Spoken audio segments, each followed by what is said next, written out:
Approval of the agenda. Make a motion, we approve the agenda.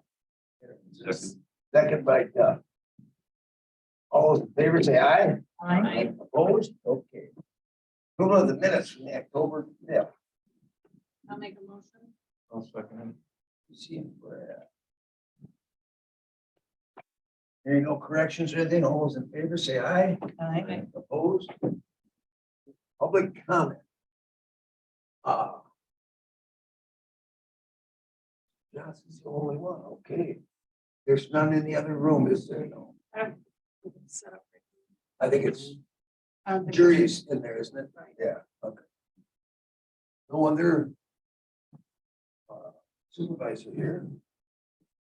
And Mo is in here. So let's go to Amanda. Isn't here. Be fast. Eric is in here. Jeez. Bob, help us out. I really thought We're down that this to one was 9. rescheduled or skipped, so maybe other people, maybe that was just wishful thinking. on It's my on the new website. It pops right up. It's right Just now. It didn't.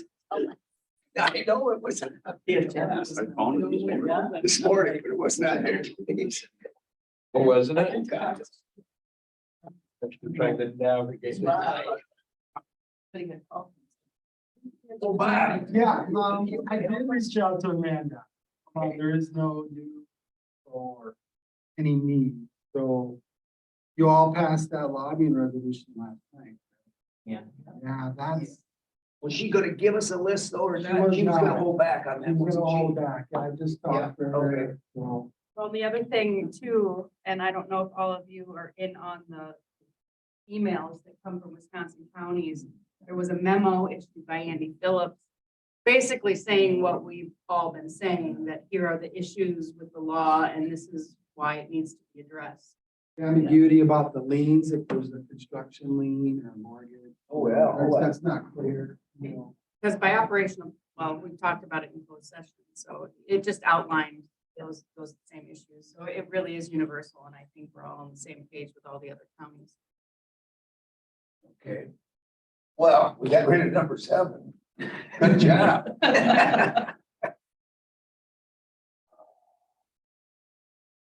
Well, Eric is he coming? I believe so. Okay. Well, you might as well, we got some of the, You can do 9. yeah, let's do that.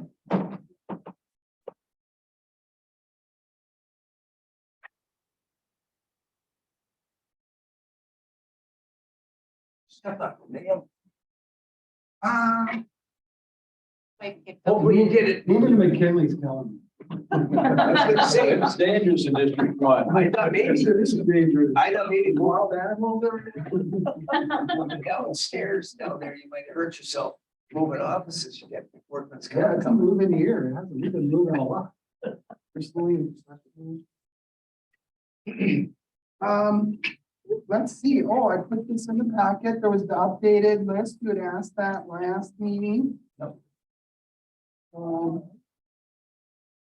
Let's see, tomorrow, rather than going through the entire updates, I guess I could talk about the new ATV intensive area. Tomorrow, our consultant SDH and staff, I think it's gonna be Brent, Rob, Polk, and I. We're gonna go out and walk those 60 acres and flag the new trail. Because one of the deliverables is on November 11th, which is, less than a month away. 60% is designed. We're gonna walk all those different routes. Remember, we had a beginner, intermediate, expert, and sand pit. Look at the scale and relief, and also some of our entry points as well. So we're gonna be doing that tomorrow. Speaking of site visits, the feasibility study to connect a route for ATVs and equestrians between the city of St. Croix Falls and Burnett County. Our consultant there, their name is, or their acronym is SRF. They're the Twin Cities. We rode the trail from Lewis to St. Croix Falls on the 10th of October. Spent the day out there looking at identifying all the constraints. I can tell you two big constraints are the crossings of 35, east of Milltown, north of Centuria. So we're gonna the trail, bridge or tunnel are kind of the question, but those are two constraints. Then over in the Lewis area, there's some wetlands and some relief, as well as north of Frederick. We're going to look at some public domain, sort of a terminus at Lewis, because as you know, when you cross into Burnett County, there's Melvin's rest stop or whatever. That's not connected to the trail. We've always known that. So maybe we can find a government lot. Terminus in the Lewis area. I'm sure the proprietors and Lewis would appreciate that. So yeah. And they're going to provide 4 different options. Create an artery from St. Croix Falls. I gotta tell you about this. I take this with when I go to the town and village meetings that are in my district. And people really appreciate getting this, having this update, because they all have questions about one trail or another. Just bring this handy dandy little thing out. It's really, really a good tool. Tell you what, I'll keep it updated. I know, like, for example, 2 of these projects are completed. The parking lot in Milltown, which we also looked at when we ran the canyon. And the Stour in Wanderers. I believe the Woodley Dam property, I think they were going to start on that on Monday. They did. They did? Is it done? No, it's No. not done. They're It's starting, not done. you can see that it's, they feel The old part, probably. and the new entrance, they have to go around the corner. There's a septic out there that they They custom found- buried. Eric and his team worked with the DNR and the permit for stormwater. So that's about it. Anything else you can kind of read? I know Mike, Minky, and Rod met with the cross-country skiers. I think they're going to do some additional signage. The warming shelter, I don't know if that's up or not yet. Maybe working on some of the grading of it as well. And then Summers Lake needs to be replaced from the culvert. So that's everything in a nutshell. How about the St. Falls, that corner there, that's, Yeah, the parking lot and stuff, where's that? that's the third one down, Camp. Third one down. Yeah, I'm gonna attend the city council meeting on. Oh, here it is, yeah, I missed. They're gonna award the bid for that project. Are they just, Think it this year yet? Probably spring now. are they just resurfacing part of the Clayton Clear Lake Trail? Is that what they're doing? Widening it? And resurfacing? Trees back. Yeah, that's what they're doing. I think Mo reported that last time. Miss Sawmill? Yeah.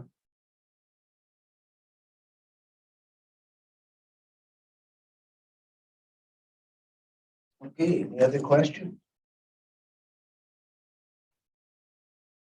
Thank you, Bob. If you're we want to go to the, let's go to the field. Okay, Rick is here, but we can do this real quick. It's been a couple weeks since I looked at this. Rick, can you put up the enforcement procedure?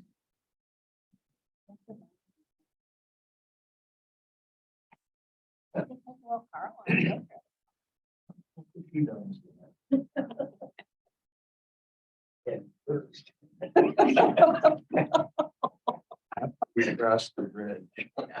We're not going over that bridge. Going to the playground.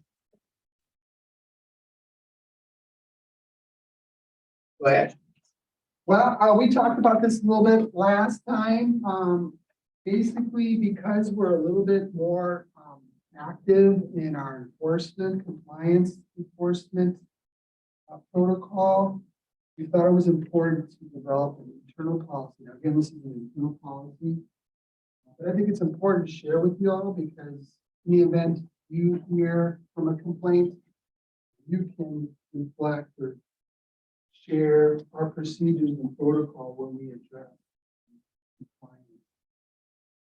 So not only does it help you inform your constituents and those who are complaining that why are you not doing anything, I think the biggest value is that it provides concrete, consistent procedure process for our staff. Many of them are new in zoning, and so it's something for them to follow and adhere to. So with that, next slide. This is our basic stand. This is our purpose. Here's our statutory authority. The purpose of doing this internal policy is to provide, again, a standard protocol for staff on all zoning enforcement actions conducted by the state. This is our policy. It is our policy to pursue and investigate and attempt to resolve all reported violations. However, there are times when code violations cannot be given the same level of attention because of workload, seriousness of the violation. So what we decided to do is to help kind of prioritize. I'll talk about that. Overall, the most serious violations shall be addressed before smaller, less serious violations. This is our flow chart. It's kind of busy. What I thought I'd do is just walk you through each step. But basically, this is our process. And this is what we will be using internally and adhere to and trying to pursue complaint. I'm going to go through each step. Step one is the complaint is filed. Next slide, please. So if a concerned citizen sees a violation, they have to complete a zoning complaint form. We have that. We have both an online existing form. So I think that's important to do because we want to document everything. You, as an elected official or any board of supervisor or the BOA or the staff when they're out doing a site visit, and if they observe something in the field, you as an elected official see something, you can bring that apparent violation to us. Thereafter, we're going to record all the complaints in our software, Ascent. Ensure, again, everything is documented. Within that database, there is a section for enforcement. And basically, there is some staff discretion as well, because after this step, naturally, we're going to go out and verify on site if there is a violation. If the zoning staff does not think there is a violation, we'll move on. Step two. How's that form? Is it online for real yet or not? Well, on the new website? Yeah, Let coming, huh? me make a note of that.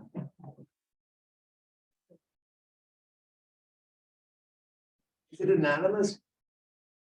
Is it anonymous too? So I mean, does that show us? Does that help you? Well, they, if I don't know who they are, I couldn't call them as a witness if they were the one that saw it. But, Is it harder to do a violation than if it's anonymous? It's harder to prosecute. That's what it is. Yeah, I mean, if Okay. it's something that they can see in plain sight, then it is what it is. But if it's something more nuanced, knowing who they are, so It's that we like can the call trust them as a rooming witness. house. They're gonna call and say, okay, there's 12 people every day. Somebody will call every other day and stuff. It doesn't have to be anonymous. I mean, people can and often Well, do say who they are. Can we make it so that they have to say, we can't, Well, I mean, no. what do you mean? What do you know? Well, I mean, You have because a rule, otherwise, if you if don't I tell us just, who you are, we're not going to investigate. What if it's sewage spilling into a lake and they don't want to tick off their neighbor, but they want it to stop? Well, we're not gonna go check out the sewage because you won't give us your name. right, but I mean, if, No, I don't if we like get that. this same complaint on the same person all the time, and let's say there's nothing there, and it's just, I don't like my neighbor Vince, so I'm calling to turn him in. Every time the lights are on too late. you know, Yeah, after I 8 mean, o'clock, I mean, that, you I know, mean, we gotta have. there some may kind of- be, no there may control. be Well, again, piddly they things. have discretion. This is an internal procedure. Nothing says, okay, we know this is the same guy calling on the same thing, going to the bottom of the pile because we know it's whatever. It's not valid Cry or, wolf, tell something. you know, I mean, this is again, their general procedure, but they always have discretion, just like a law enforcement officer. I mean, they'll get emails, you know, several times a day from the same person complaining about the same thing. I mean, you guys are aware of some of those situations, and at some But if it point, starts to waste a lot of staff time and stuff, what do we do then? they is what I'm stop saying. wasting their time and they just put it to the bottom of the pile. I know, one thing I've observed in zoning is, it's pretty good about keeping the complainant anonymous to the violator. The violator wants. Who's telling? They do a really good job. Holding that, now they can't prevent them. Doing open records. Well, that's how we had some of the George rooming house. I mean, one neighbor did the other, Yeah. then so the other one retaliated, got the other one, and they all. Pretty soon they're all not friends again. So, all right, I just wondered how it went. Okay. So, naturally, we get all these different complaints, we want to be able to prioritize. And so this is our list, and I shared this last time. We're going to prioritize based on this order. This being the most serious, this the least serious. So basically, why are we prioritizing them? Because we want to mobilize and address the most serious issues. So obviously, like Maria's example, someone up the sewer into the lake. That one is a high priority. On the list. Next is, and this is common, where, you know, Jason will be out in the field, see the building go up without a permit. So something that's going on in the construction phase. Is second. Violations that affect shoreline, erosion control. Violations that are permitted. Can the street be no switched around? We We should can be do that. protecting our water before we worry about an accessory going up or something. Wouldn't that'd be This a was little kind of a higher team priority? approach. We kind of put all these together. I'm just saying, we're trying to protect our water, it should be before they put up a little 8x8 shed. You're just saying swap them. Yeah. Swap 2 and Swap. 3, I think, We'll do. I think that's more important, because that'll affect land and water too. Number 3 does. Again, violations in the field, multiple complaints received on the same property, and violations. Now, our next list. Back up one, Bob. So I guess why is 5 even there? If the zoning officials observe it, they're either going to say it's serious and we need to take action, or go back and say, well, it's Yeah, drive by that's and kind say of it's odd. no big deal. Yeah, it's kind of redundant. Yeah, it Yeah. is. No, I mean, I don't think it should be anywhere on the list. If they see it. Then I'm it gonna falls assume- I'm into, going to Good stop. assume that they'll either Stop say and do it's something or. Yeah. stop and do something because, okay, if the sewage is running into the lake, I would hope they would stop. And if they say, oh, well, the guy's got a 2x4 out of place, maybe he'll put it back tomorrow and we'll not worry about it. Yeah. You know, So to help internally, if you have new people, would you do examples of 1, 2, 3, 4, 5 like that? To kind of help everybody could, decide yeah. what that is? Absolutely. That's a good segue to the next. Okay, all right, I was just, Now, this is other criteria that can move things up the list of priorities. So violators listed lower in the priority list can be moved higher if they a higher ranking, if they have more than one of these violations. We see this all the time. I don't know if we're comfortable bringing up some of our recent complainants.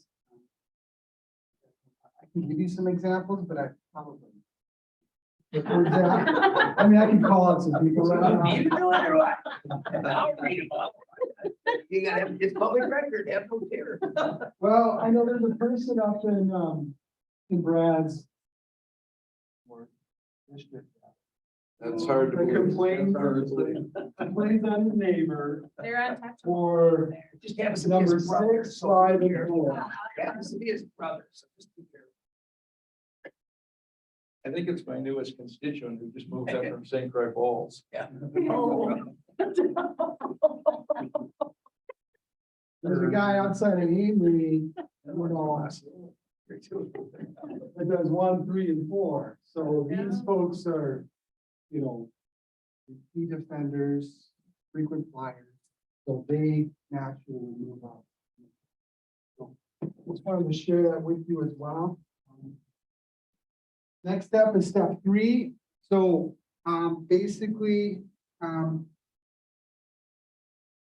after the violation the complainant has been recorded, we prioritize it. When we go out and validate the violation through a site. Before we do that, we do just a simple property search, if there's any relevant background information such as what district it's in, zoning district it's in, if there's pending violations or pending applications out there. We do that homework before then.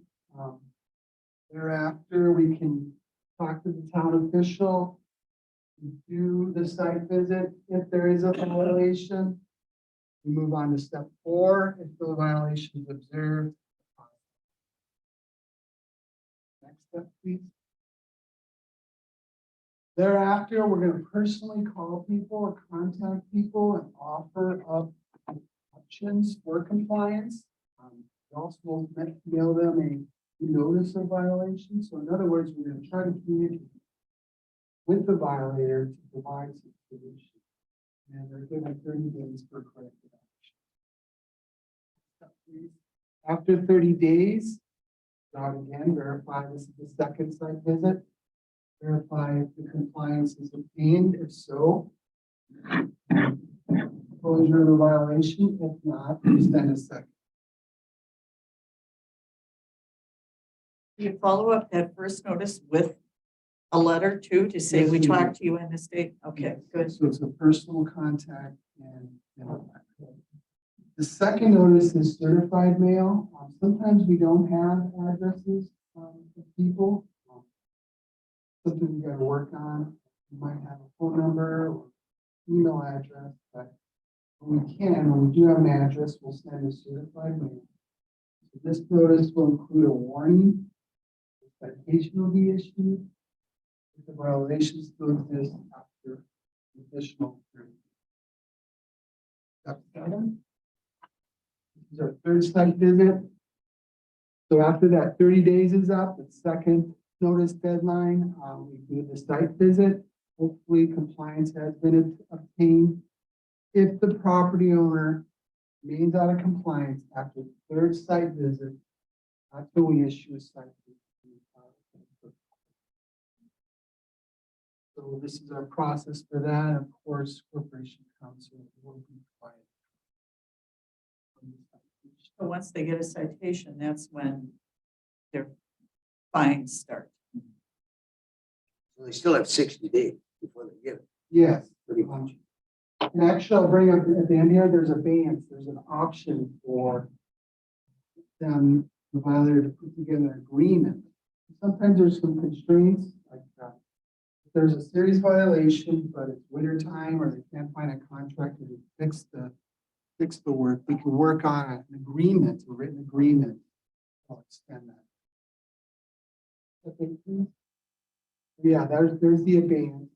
So again, the violator may need some additional time to remedy the violation because of certain constraints.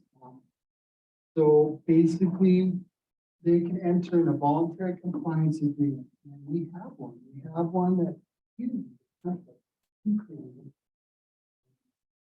That is in writing with specific terms, deadlines, what needs to be done. That is an option at any stage, at any step within that process. Did he that have a bond or anything? So if they don't do it, you know, see that the county has to come and pay to fix them. No, but, Could that be put in there? Because what if they don't fix the problem? And Right, say so- an erosion problem or broken septic tank running into the river, and we have to come physically fix it. And now So- we're on the hook for it. so a couple of options. With the extra FTE that everyone talked about last night in our office, we'll be able to do summons and complaints instead of just citations. Right now it's a citation, it's a forfeiture, it's money. We would get an injunctive order ordering that they fix it, and then if they don't, you know, That would so, be it. so it would be at a different stage. Never thought about trying to put that in some type of agreement to see if they contractually can obligate themselves to do something like that. That's something we can look into, but certainly not in land and water, but in the health department, we just filed a summons and complaint on a human health hazard house in the Clear Lake area. And so with that, we're asking for, we're working with Brian Hobbs, obviously a different department, but it would be the same exact concept. Laying out all the things that have been done, all the investigation, all the agreements that have failed, and here we are. And what we've had to do in the past, I don't know if you guys remember the horse, not Just north of your town. not the one that ended up in a criminal complaint, but a different horse issue where it was a human health hazard and zoning, and it was all kinds of stuff. And the county actually went in and took all of the horses and took them to a place and then placed some type of something on the property, and that A person, tax lien or yeah, something. something. I can't remember exactly how we did it, but we were able to eventually recoup It's something that thousands of bad. dollars. You know, I'm just thinking too, because this will go over land and water, sit side of them and her hip breaks wide open. They're gonna just, they always get them walking away. We should have some recourse or something. You know, that's the obvious huge one, but I mean. Some of these people will take it right out to the 60, 70 days, same as the tax deed money, as long as they can, and then they go, well. They walk away, you know, so. But if they're gonna walk away, what are you gonna do to keep them from walking away? Nothing, we have to take their tax deed, yeah. They were really screwed. I mean, we got, Well, then we got farther behind, but that's what I mean, yeah, we get farther behind. if I'm Yeah. willing to walk away, there isn't anything you can do to me that is going to make a difference. You know. It's a criminal, they put them in jail. Well, if you get an order, an injunctive order, and they fail to do that, and they have the means to do it, in other words, they're not, Sure, yeah, if they have the means to do it, don't do it. then, I mean, we can file a motion for contempt, have them sit in jail until they make arrangements. to clean it up. So there are the ones that have the money to buy it. Right. What? Because they can. Yeah, because they can. All right, This advantage of this voluntary compliance, really it does provide some flexibility to the violator compliance, particularly, I like this option. Need step the process, be able to do that. Again, provides flex for both the staff and the violator.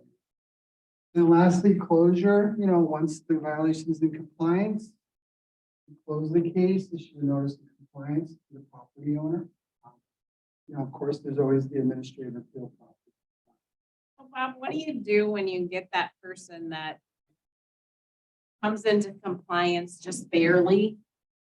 You know what I mean? And then they think, they're done watching me, then they fall out of compliance again?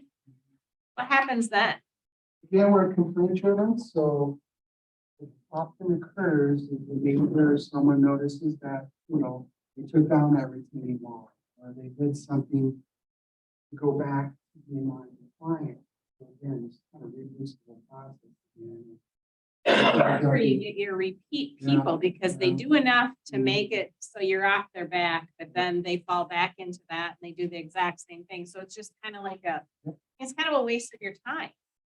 But you still have to do it because it's non-compliant. Mhm.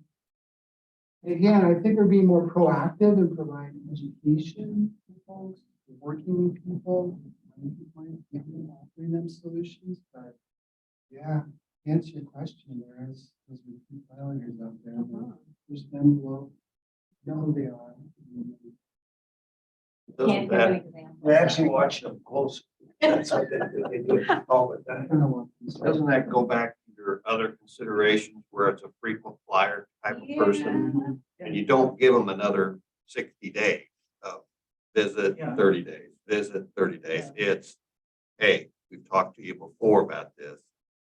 Here's the deal. That's what I mean. Do you just so do you start from that point then? Okay, you've been issued one non-compliance. You've come into compliance, yes, but technically now we're coming out for a second time for the same It's the thing. same violation. Okay, Right. so I misspoke there. I was thinking of when you did something. Oh, no, so it's like the No. same.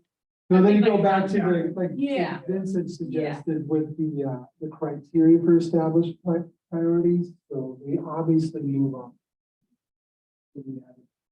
Second step. You know, some of them do, they do that. They'll just come in, like, I got 5 cars, I can have 5 junk cars, but if I add a 6th one, ooh, they're coming for me. I'll remove that 6th one, but I'll keep those 5. And then 60 days, I'll add that 6th. Because, or 7. I'm just saying. Just put it in part of the other. Yeah.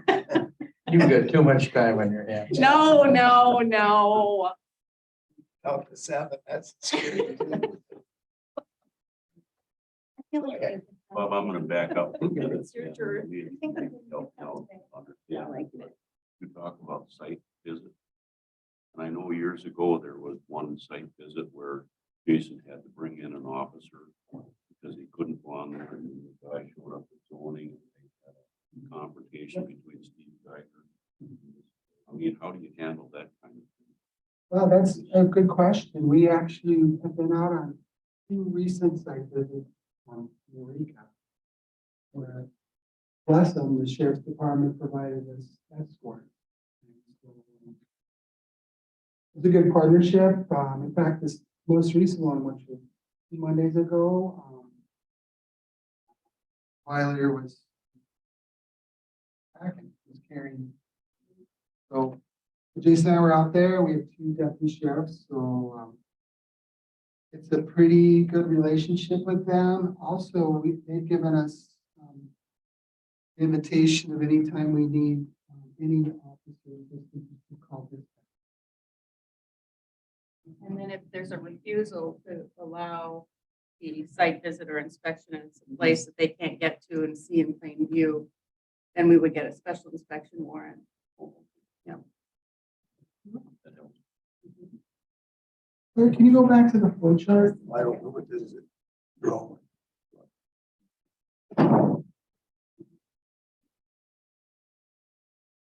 So this is our process.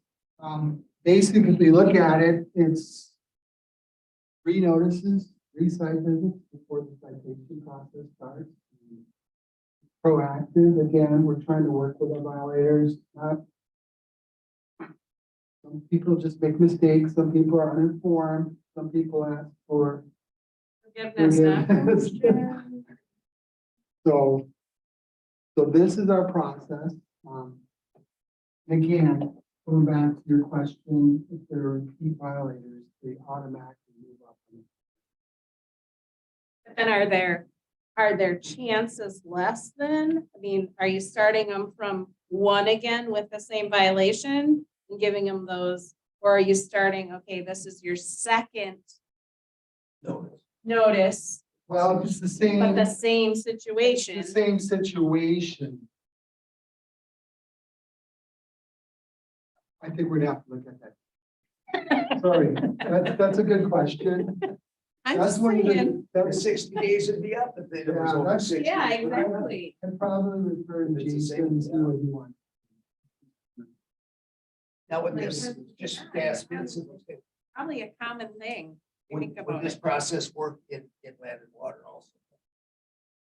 I mean, do these processes, can this process, maybe, and even in health, I mean, do we Yeah. have it set up so we have the same internal policies for some different, But Places. you have to think, though, everyone's gonna be different, I mean, they'd add different things, right, I mean, but do we have a maybe? in the health, no, there's no internal process in the health, I mean, I shouldn't speak to that, but human health hazard ordinance, if it doesn't reach the level, they do nothing. Right? It has to be pretty bad for them to become involved. So it's like, if they get one that they need to get involved in, it, you know, it's bad. So, So they don't All have these these things, you have to have that ability to act quickly if you have. to, Right? So whenever you put it in writing, we don't want somebody to come back and say, hey, you didn't give me those 3 calls. Yeah. Right. Instead, if it's, he's got that option to say, if it's serious enough, we're we jumping. can act now. You have to be clear. Maybe we should go to there. Maybe we should have that one then, instead of this. Well, if you do If it's that one, that- if then it's I that want bad, another then you would be attorney. able to jump and say, "Well, It is good news that, you know, Corporation Council have more resources for us to, we don't have to use this.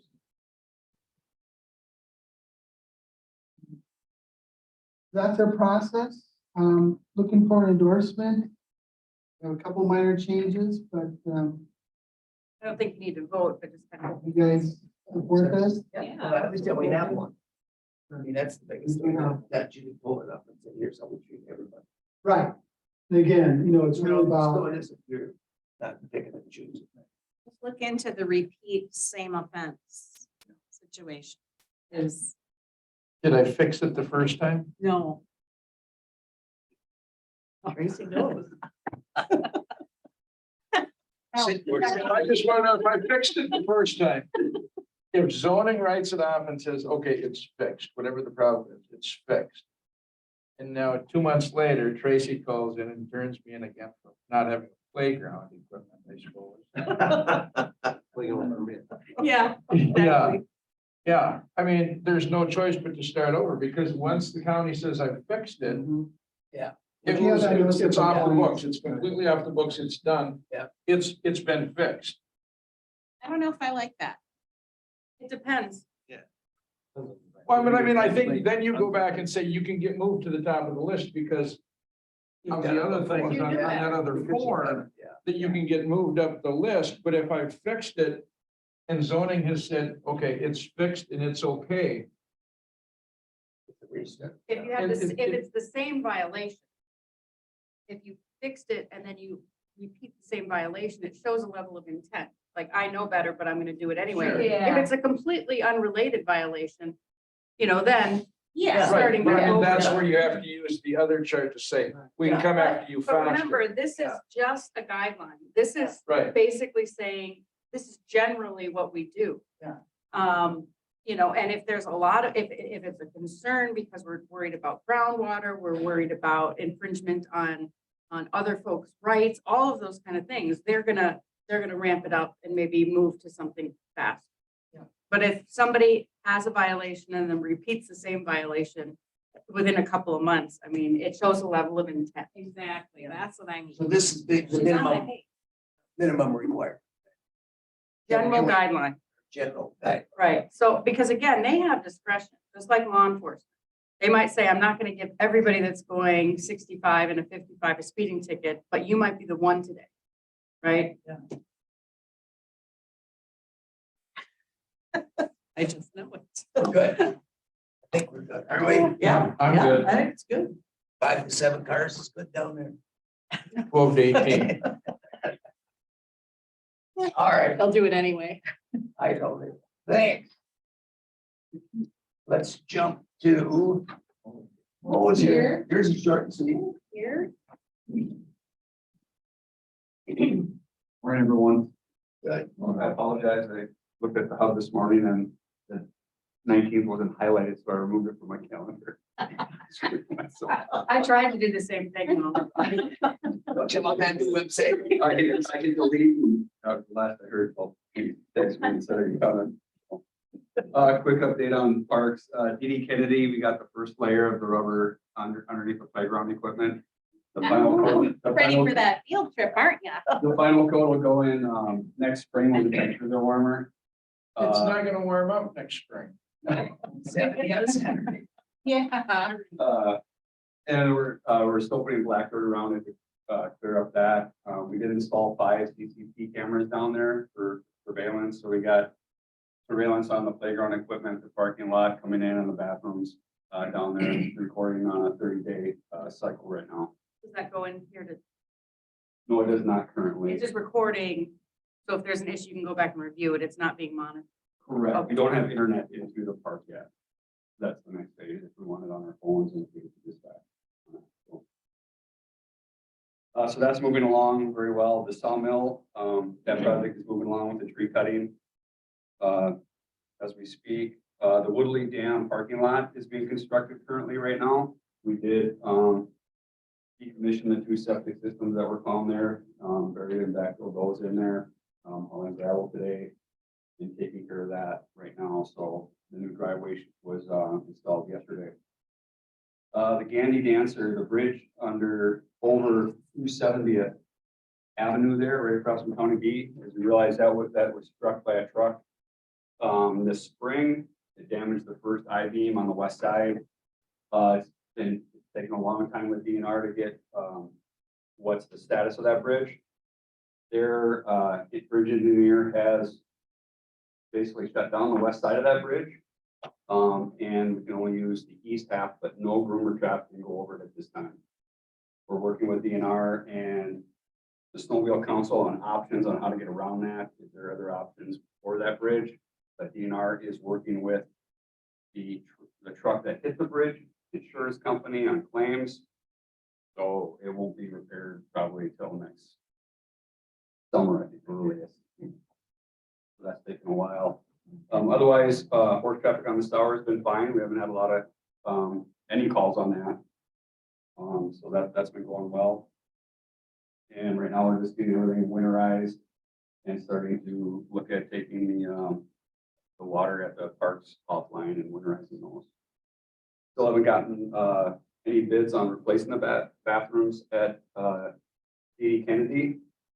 So we're working on that project and the warming shack shelter for the skiers out there. That was scheduled to start this week. It'll probably start next week. It's a 3-sided structure with a fire ring in there. That was part of the PTA projects. And then also on the Gandy, north and south of Frederick, we're working on an issue with sand coming on the trail to mitigate that for the bicyclists also. I know what's going on in a nutshell. Mo, do those cameras out from DD Kennedy, do they send it to a central location or is it just on the camera? They send it to a central location on the site there that records for 30 days. Once we get internet and then we can get that IP address sent out to other places. Okay. Any other questions? Sounds good. Thank you. All right, thank you. Well, 2, land and water. Good morning. Good morning. Where? Presentation.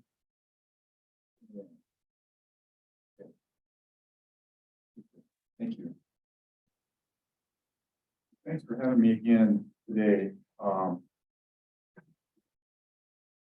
First of all, I want to give you an update on our land and water resource management plan. And this is a plan that, according to Chapter 92 state statutes, the Land Conservation Committee and their agents, which are us, the staff, are required to put these together every 10 years.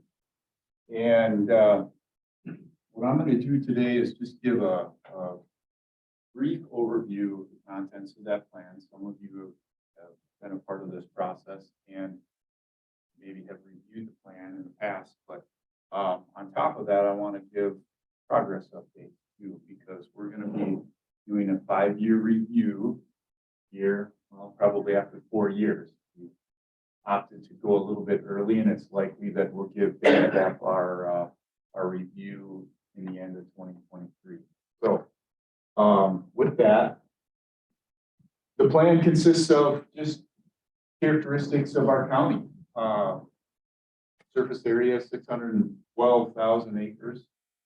We have 42% forest, 22% ag, 20% grassland. We have 24 towns, as you're likely aware, 10 villages and cities. And as of 2020, our population estimate was 44,977. So that's been updated since this. Next slide, please. We also in that plan cover ag resources. Agriculture is a big part of what we do, so we wanna include quite a lot of facts and figures about those resources. We typically have 165 roughly acres of cropland. 66,500 of those acres are corn. We have roughly 37,000 acres of soybeans each year and roughly 40,000 acres of forage. My guess is that our dairy herds have gone down slightly. But at the time, our NAS statistics said that we had about 128 dairy herds. I believe under 60 now. Well, yeah, that's probably pretty accurate, I would say. I don't know how NAS identifies dairy herds in their criteria, but I believe you're probably right. I would expect the number of dairy cows to be about the same though as our operations get larger. So next, pretty important, surface water resources. As you probably know, we have 437 lakes, 365 miles of stream, and 4.7 million feet of shoreline. And pretty important, over 40% of our real estate tax revenue comes from shoreline owners. 30+ lakes and river organizations, and tourism is very important to our economy here. We also cover resource management issues in this plan to set the stage for our goals and objectives. And groundwater was a big part of our plan in this rewrite. And in our 2020 through 2029 plan, groundwater was decided to be the most important resource in our county. Surface water impairments. We have 28 water bodies that are listed as impaired as of 2018. We may have added 1 or 2 to that. Polk County phosphorus load is 161,000 pounds per year, and that's the largest of any county in the St. Croix River Basin. So we have a big part to play in phosphorus impairments. Soil limitations, 72% of our soils are class 3 or larger. Class 1, 2, or 3 are our prime soils. So what this shows is that many of our soils have limitations for growing crops, septic systems, things like that. So they require some attention to make them suitable for land use. Next slide, please. So a little bit about our process. And again, I want to thank those that were a part of this planning effort. We put together a diverse group of stakeholders that have influence in the direction of this plan. Doug was a part of that process. Thank you for that. We had 4 meetings. Actually, we may have had 5, if I remember right, but we planned for 4. And this was a group that had good conversation, and they helped us develop our goals and objectives and the direction of our work. So we increased emphasis on groundwater and soil health, landscape diversity, and decreased some emphasis on aquatic invasive species from our last plan. We also took kind of an innovative approach this time around to rank our watersheds to try and prioritize where we were doing our work. So we put together a watershed evaluation system that gave us a ranking of watersheds and gave us a priority. And this is a map of that. The watersheds in red, which include Balsam Lake, Apple River flowage, and Horse Lake, Horse Creek were our top priority watersheds. And to tie this into some of the work that you know that we're doing, the groundwater studies have been following this priority ranking, as well as grant writing and pursuing larger amounts of funding to perform our work and install best management practices. Most recently, we were approved for a large-scale targeted runoff management grant, which you all are aware of, for our #1 watershed, Balsam Lake. Slide, please. So getting into the goals, goal 1 was to protect and improve the water quality of lakes, rivers, and streams. And going further into that, limit runoff and pollution from working lands, limit runoff and pollution from developed landscapes, monitor surface water, to determine condition and address any problems, and of course to prevent control of aquatic invasives. So progress to this point. In the last couple of weeks, our staff have put together quite a lengthy list, I'm happy to say, and it was kind of difficult to condense this down into some of the high points, but I've done that, and forgive me, it's still a wordy slide, but in the last 2 years, we've constructed 13 best management practices to protect ground and surface water, and those are water and control sediment basins, grass waterways, manure storage, facility closure, well decommissions, wells that aren't in use anymore, we close those. Continued support for farmer-led watershed councils. As I said before, we've applied for additional funding to do work. We've applied for one small-scale targeted runoff management grant for a manure storage facility up in Lake Town. And we applied for that 3-year large-scale targeted runoff grant for Balsam Lake. We've completed 4 watersheds with the Ag Conservation Planning Framework, and what that does is it's a program that we evaluate the landscape and their features, and it takes those features and prescribes suitable conservation practices. And we've been running these evaluations for lake districts to give them an idea of where work can be done and where they can allocate some of their funding resources within their watersheds that affect their lake. So we did that on 4 watersheds, and it's been pretty well received. We've organized and hosted 12 AIS identification and prevention trainings.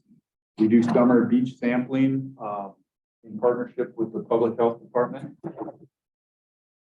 We followed up on 2 harmful algae blooms for 2 lakes over the last 2 years. And you were part of this too. We've planned and constructed and continue to maintain somewhat some decontamination stations. We've also constructed 3 wader cleaning stations and put those at stream accesses. Kind of a neat project. Smart prevention protocol. completed on 22 lakes. That's a DNR, invasive species ID program. And directed lakes, which is continued monitoring of surface water on 11 lakes. And we've worked on 7 lakes and 10 streams for zebra mussel identification, I guess presence or absence, and Eurasian water milfoil and other invasive monitoring. And really, in that time, we've done countless site visits with landowners and so forth that are interested in receiving guidance on what to do with their properties. So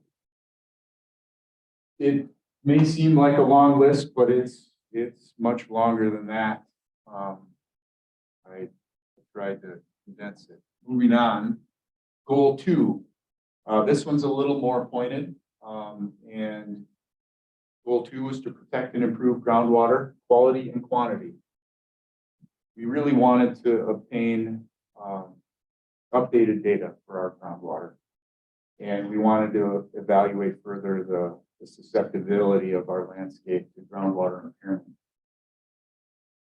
And we wanted to ramp up programming with regards to groundwater quality. So our progress to this point, and I reported on that at last meeting, but next slide, please. We have administered 3 priority watershed well testing efforts for Wapagasset, Apple River, Flowage, and Upper Trade. Prior to when we updated this land and water plan, we had done the Balsam Lake watershed already as kind of a pilot, so that one was completed. We initiated 243 updated well tests in 712 acres of cover crops, and hosted 2 outreach and education webinars for groundwater protection, which the one for Upper Trade and Apple River was last week, and it was well attended. I'm pleased with the outcome of that. We also included well testing or had partner groups include well testing. Partner groups such as the Horse Creek Watershed Council. We've done 5 well decommissions and 3 manure storage facility closures. Third goal was to sustain and enhance land resources. Pretty broad, but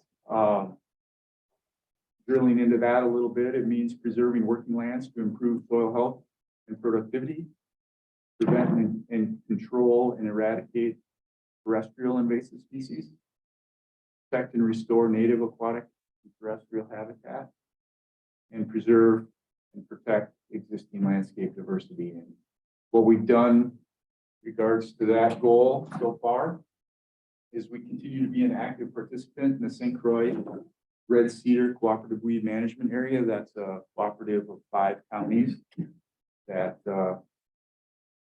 promote and emphasize work towards invasive species control, mostly terrestrial. We also, through that effort, we coordinate the availability of an invasive education and control tool trailer, which we have here available to us, and it's kept here in Polk County. We reach a lot of people through social media informational posts. We've provided rapid response to new invasive species, and we've got 2. One is red hailstone, which is a invasive vine that produces tubers. And we've got 1 site in the county of that we've identified. And actually, it may be one of just a few in the state. And we've been controlling that one when we can, annually, actually.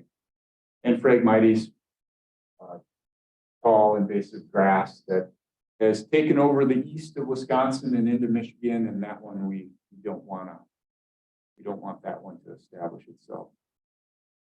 We continue to do biocontrol programming for purple loosestrife and raise and release biocontrol beetles, Gallorusella beetles. We did 7 sites the last couple of years and have many more planned for next year, actually.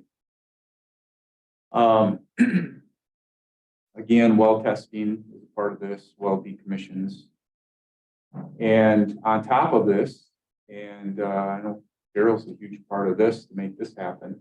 In the last 2 years, we've sold over 43,000 trees to landowners within the county and actually beyond, as we have some people from out of county purchase trees from us. So that's a neat program. We're pretty proud of that one. Next slide, please. Goal 4, this is the last goal. Support and develop community stewardship and partnerships to improve our natural resources. And I feel this is a pretty important one, engaging people into the work that we do. And we do that through educating the public and elected officials to instill a conservation ethic, encourage natural resource management through civic engagement, maintain and expand partnerships to promote natural resource programs. And as a part of this, we feel that supporting the staff needs for professional development is a part of it as well. So progress to this point on the next slide. We continue to administer the speaking and poster contest. We partner in the annual Tri-County Land Judging Contest, which is actually today. It's at a site in Burnett County, and 100 to 150 high school students are participating in that today, and we've sent more than half of our staff up there to help with that. It's a really great program, and we hope that future soil scientists or certified soil testers or anybody that has an interest in soils will come out of that. I think most of the kids are there for a field day though. A field trip and a day away from classes, but it's an enjoyable day nonetheless. We try and do 2 to 4 school education field days per year. And a big part of this is, as you all know, we also established our annual Land and Water Stewardship Award. Continue to facilitate peer learning activities through farmer-led watershed councils, pond tours, which are pontoon classrooms or tours, plant identification, and we take lake residents out and do plant ID and water quality monitoring, and it turns into kind of a tour. Webinars, of course, are part of this. Continue to develop future land conservation professionals through our internship program.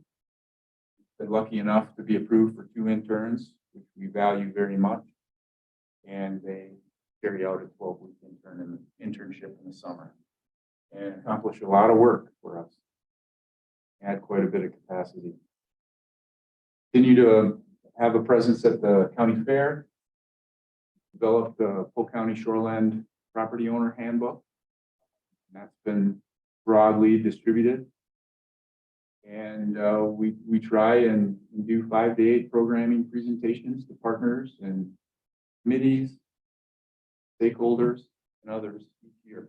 So with that, I think that wraps that briefly up. So if you have any questions, happy to answer.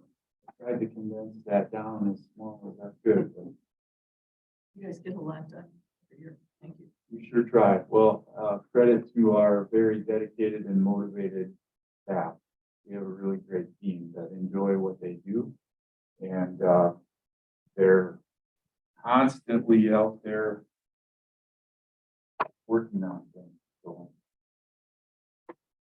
any other questions? No, the big update will be what? We got 23, 24. Yeah, I've talked with Department of Ag to do our update November or December of 23. So I'm hoping to, this was a good exercise towards that because we were able to put some of our progress together, and it'll help when we do that update. It's going to be pretty simple. I think it's going to be a virtual meeting, and I don't know if we'll need any committee involvement in that, but I know great enough to come with us to present this land and water plan to the board in 2019. But I think the 5-year update is going to be fairly simple. So, and much like this presentation, I think. Okay. Now you wanna do your ordinance? Yep, next item. So this is something that we've wanted to do for a little while, and I've got this on a phone drive. I'm gonna just bring this to Claire. Moment.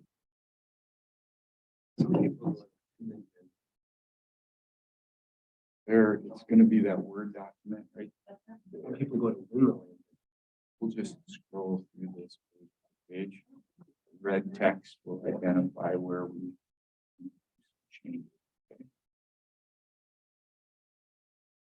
I think this made your packet, so you've got a hard copy. So a little background here.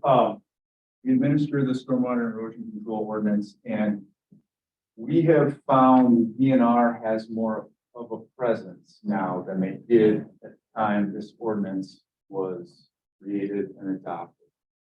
And with that, we'd like to do some revisions specific to where DNR gets involved. And in this ordinance, if there was another agency that was taking on a particular site, we would let them do the permitting, and we would be a reviewer. And in cases now where there's disturbance of more than an acre, DNR is taking on many of those sites. So our place in this is sites of disturbance in sensitive areas that are under an acre. And that's what the bulk of these changes address. It also, another brief briefing on one of the changes. In this ordinance originally, agriculture was completely exempt. And we've found some confusion and inconsistencies because that's not the case with DNR stormwater. Agriculture facilities of 1 acre disturbance or more do apply. And so we'd like to make our ordinance somewhat consistent with that, and identify definitions for agriculture practices and ag facilities, and identify when land and water resources may need to get involved as a reviewer on those plans that are pertinent to ag facilities. So going through here, as I mentioned, we needed some definitions for ag facilities and ag practices. This wasn't clearly defined in the previous ordinance. And there's a pretty important distinction between what an ag facility is and what an ag practice is. We didn't have that. So when DNR stormwater requirements apply to facilities, we need to also put in practices because their stormwater requirements wouldn't apply to practices. And an ag facility means structures such as barns, machine or storage sheds, manure or feed storage facilities, or barnyard runoff control systems. Practices are means of planting, growing, cultivating crops for human, livestock, or poultry consumption. So we'd like to add that in there. I've left some notes just so I don't lose track of directions we want to go here. So I don't know that we need to pay too much attention to the notes there, but you'll see those as we go through this. Hold on, there is one below this. pertaining to applicable review authorities. Being the county zoning administrator for the County Park and Plan Commission. I struck that because doesn't really apply anymore, I don't think. And I guess I'm open to anything that could be put in its place, but I don't know that we need that anymore. But we would also want to include Wisconsin Department of Natural Resources. You add your department, land and water. I mean, instead of at a county park, would you add land and water, because we have zoning administrator, Yep. you should add your department. Yep, I think that's good. That's what we'll do. As we will be a review authority for those. Hope to be a review authority for those DNR permits that. So when we go through this by consensus, should we say yes or no, when we're at compliance, so we don't have to go back and argue over certain ones? So what does everybody think about this first red line? Good? Well, I got a question. So like, now I understand why we got the water permit from the DNR for the gravel pit.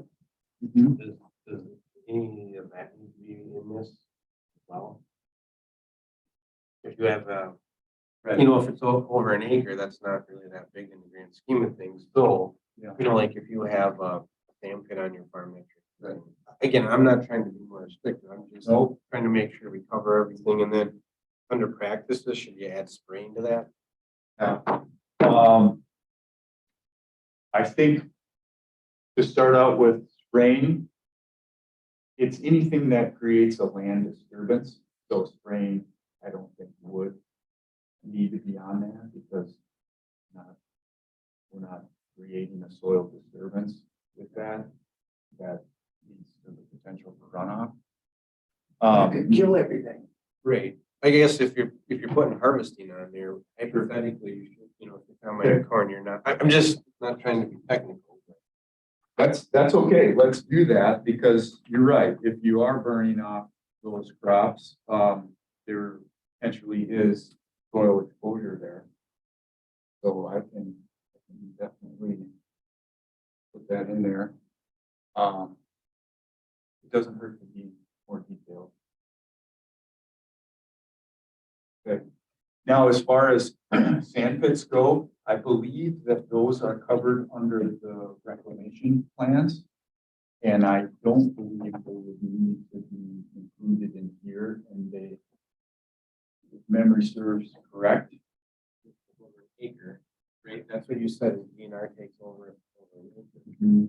I don't know, I'm just asking that. It falls under zoning, I think that. And also, when it's over an acre, it would fall under NR 135 and have requirements for reclamation plan and Conditional use permit and all that. things are covered. All that. But I just, no, that's fine. And if memory serves, you may have text in here on mining as well. You need to really look that over. But I think that's covered elsewhere.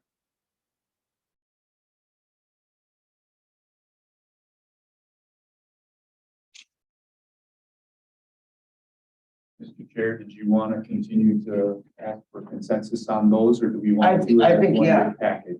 I think we should do that, because then if we get the one that we might not want or something, I mean, if this one's good, we can move to the next. That's the right way, I think. So we're not back and forth. I'll move forward with including spraying in there. Yeah, and then add land and water. And that Atlanta water there. Or the other one. Okay, Good with those? yes, I think so. Okay. Next one, page 4. We have referenced later in the ordinance municipality, so we felt that we needed to include that in here as a broad definition. Municipality means any city, town, village, county, county utility district, sanitary district, town utility district, school district, or metropolitan sewer district, or any other public entity created pursuant to law and having authority to collect, treat, or dispose of sewage, industrial waste, or stormwater, or other waste. So, That'll include some of the water districts that we have, like. If they could- Which ones? The Lake District, or whichever. yeah, that's a good point. Just we have what, 30 of them, but not all of them can tax, can they? But we should. That's right. Maybe we Not should all put of them. that in there just to be safe. Not all of them. Yeah. We have 30 of those.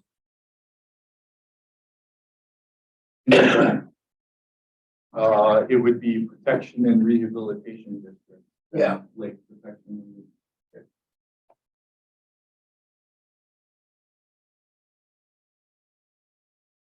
Add Lake E and RDs.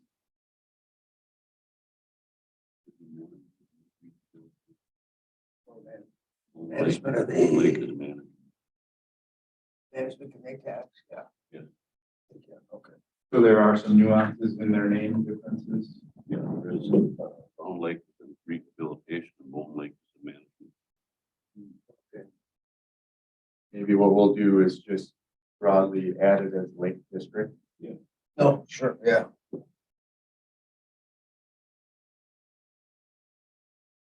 Actually, more like districts in our town.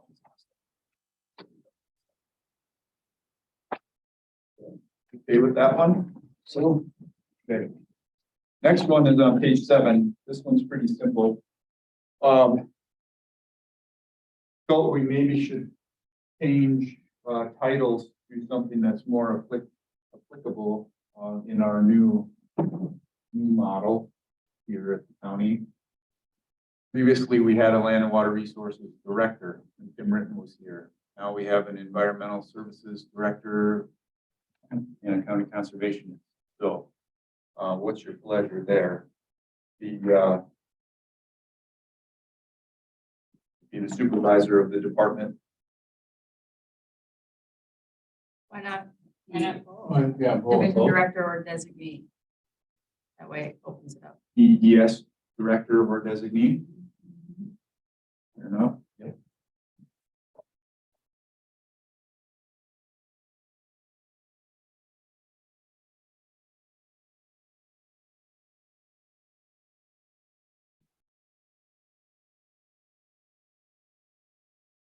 Noted that.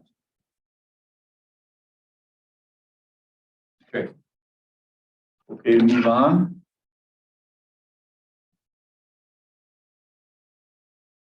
Page 8. Okay, jurisdiction, one, do you have a couple comments there? Yeah. Do we need a list? yeah, that's up to us to generate that list, I think. Put an appendix or something, so it doesn't go this page. So that's more notes for That, okay. us. Yeah. So here we get into exemptions. And previously this read that agricultural practices were exempt. And that's the way, well, ag facilities and practices were exempt. Again, that has created some confusion between our ordinance and DNR. And when our ordinance says ag facilities and practices are exempt, those affected think that's for everything, when in fact DNR does, their permitting does apply. So we wanted to specify ag practices are exempt and clarify that definition again. And based on our previous conversation, we would need to add spraying into that.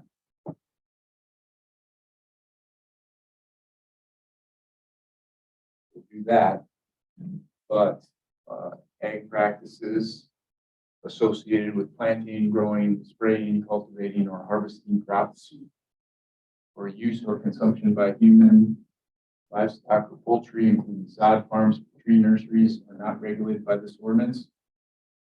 Discharges associated with pasturing or yarding livestock or poultry are not regulated by this ordinance, but are required to maintain compliance with all NR 151 performance standards and prohibitions.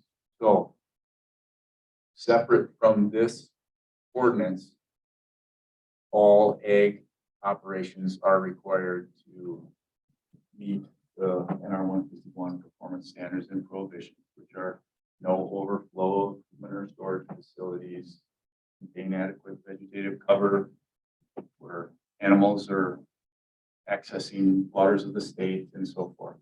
So this is nothing new, and we don't have the ability to change that.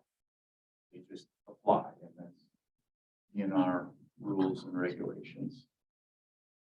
But we felt it was important to list out in there.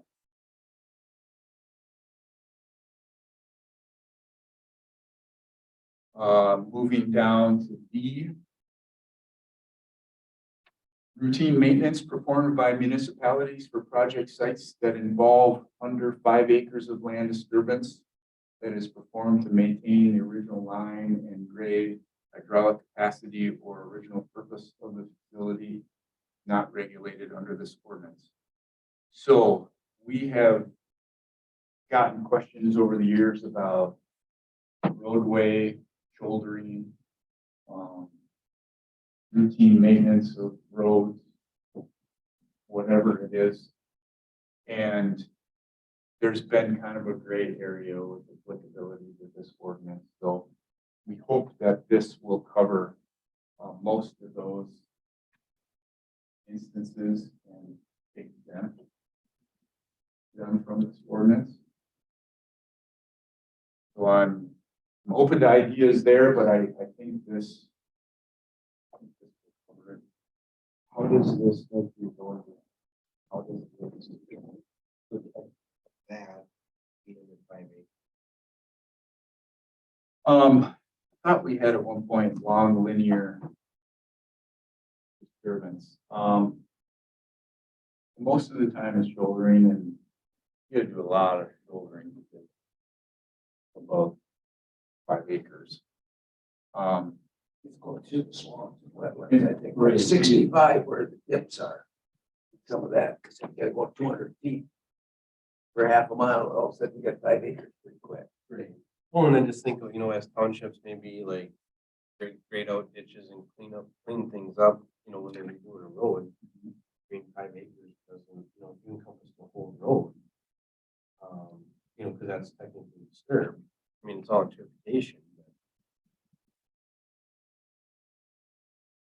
Trying to recall when DNR may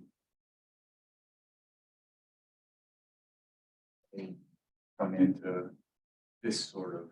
Well, DNR probably comes in the wetland part. Well, this is a lot of road right away, so then that's covered in some other highway. Depends on what kind of road it is too. Right.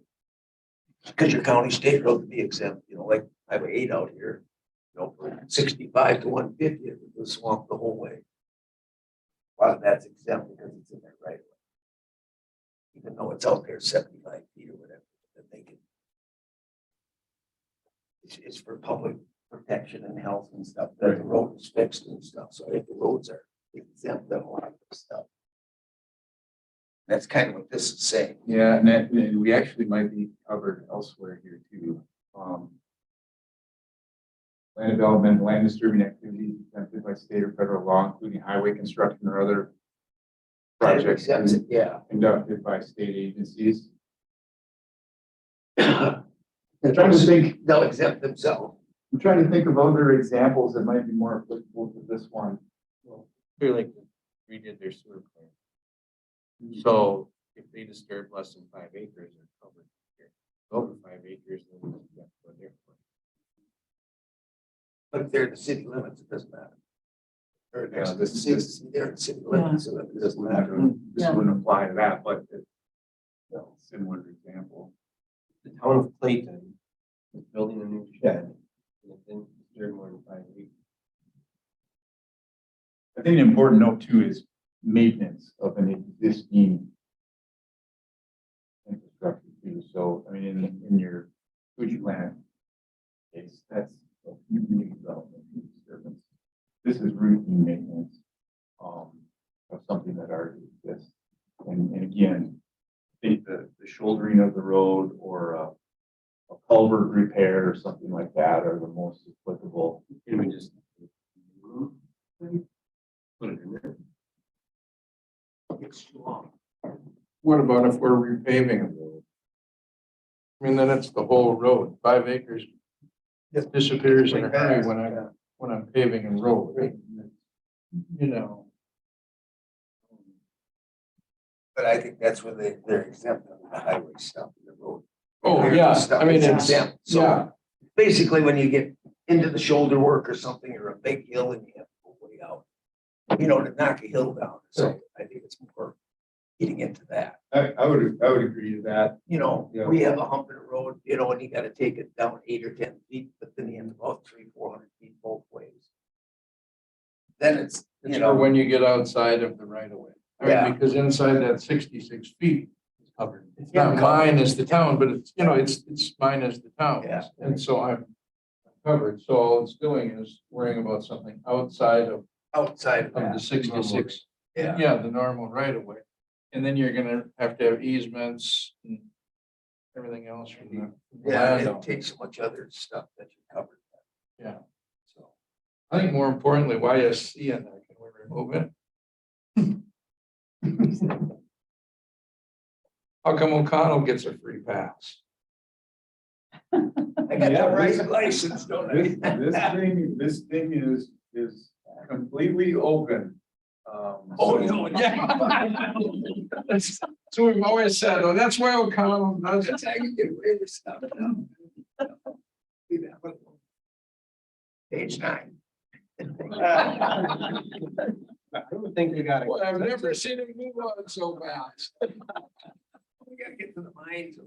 So it is awfully hard in the administration of these ordinances to plan for all of the cases. you encounter. Yeah.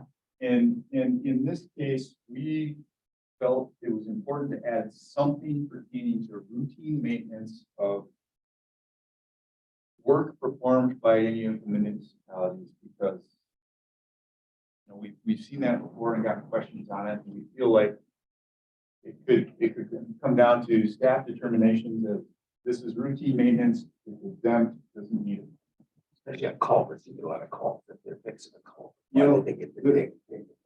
And I keep going back to that example and the shouldering of roads. But those are the ones that we've gotten questions about, and it doesn't, we don't feel it's applicable to this ordinance. So we made our best attempt to try and exempt it there. Well, to get rid of those calls, then. Yeah. They should know that it's exempt. Yeah, I think it I works. think it would. Okay, next page. Now, get into the exemption of stormwater requirements only. And we have construction of barns, ag-related machines, storage sheds, manure, feed storage facilities, barnyards, barnyard runoff control systems, or similar structures. Exemptions would not apply to any disturbance greater than 1 acre and will need to meet all requirements of Wisconsin DNR Chapter 216, Subchapter 3. So we are exempting disturbances up to 1 acre of those facilities in our ordinance. But when disturbance is greater than 1 acre, we want to identify that a permit is required of DNR. And we will then forward this information to the DNR if needed, or put them in contact with DNR.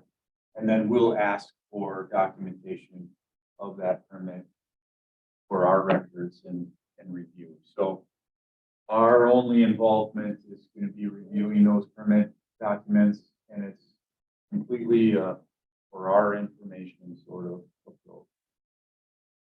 So never in our previous version was it clear that DNR stormwater requirements kick in greater than an acre.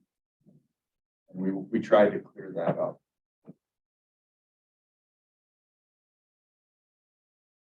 Okay, so those few changes we're all good with on that. On the extensions. So how would, say I'm building something and I'm greater than an acre, how would you ever know that I'm building something that is greater than an acre that you need to pass it on? It's complaint driven most of the time.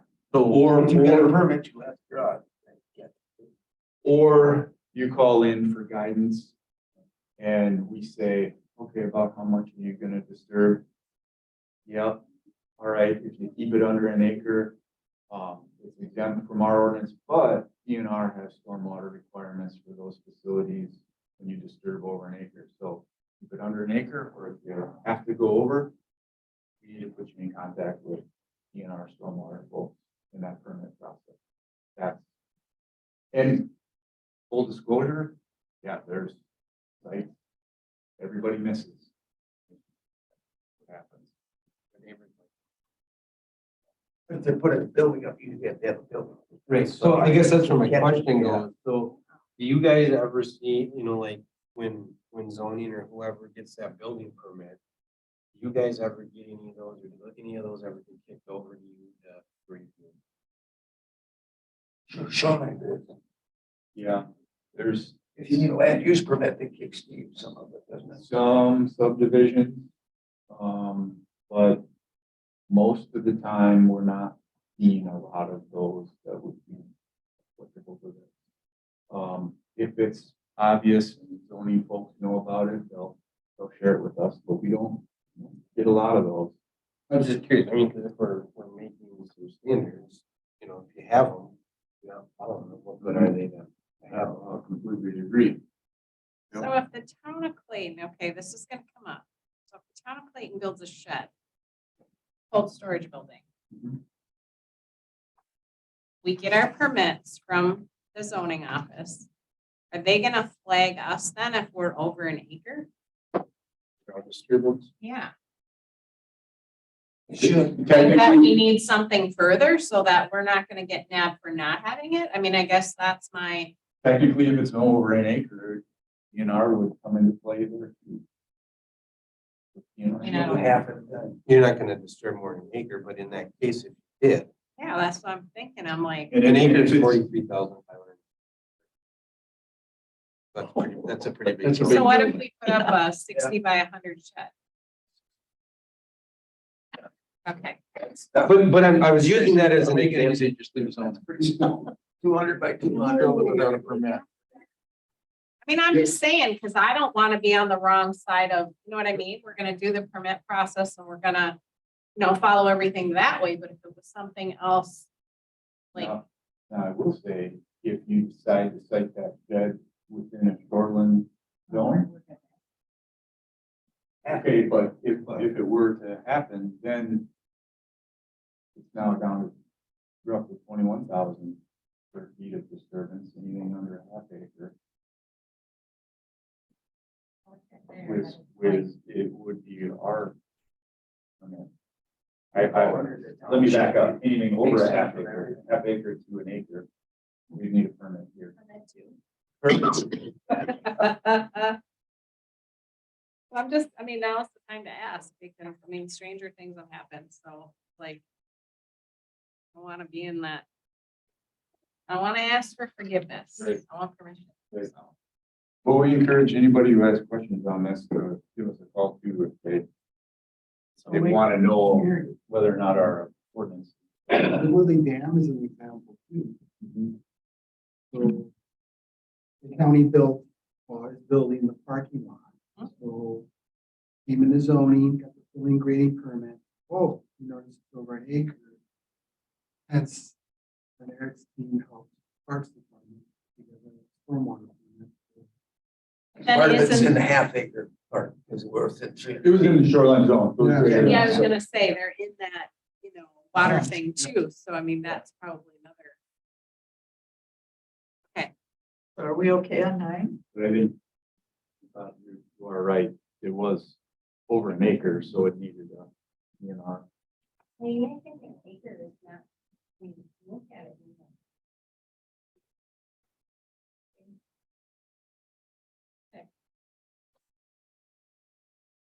So then the other ones on 9 are the driveway or the ag facilities, golf courses, commercial. Yeah, applicability for construction site erosion control only, we added a few items here for construction site erosion control.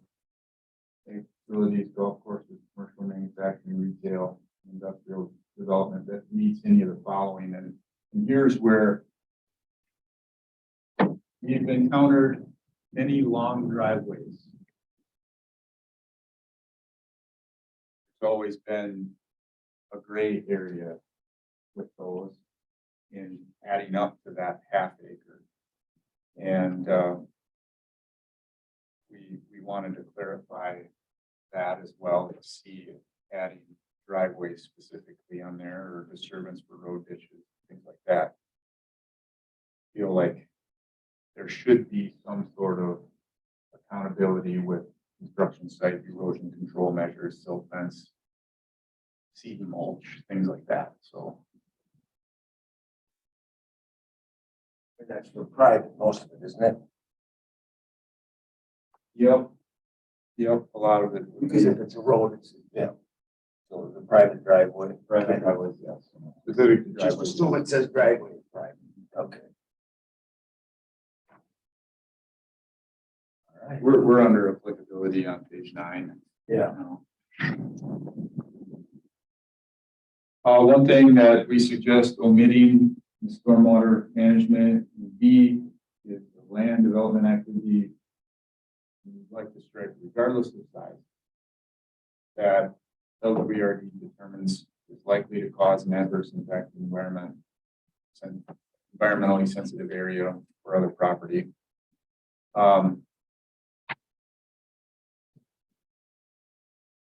You want to strike regardless of size. Yeah, we Okay. just like to get that out.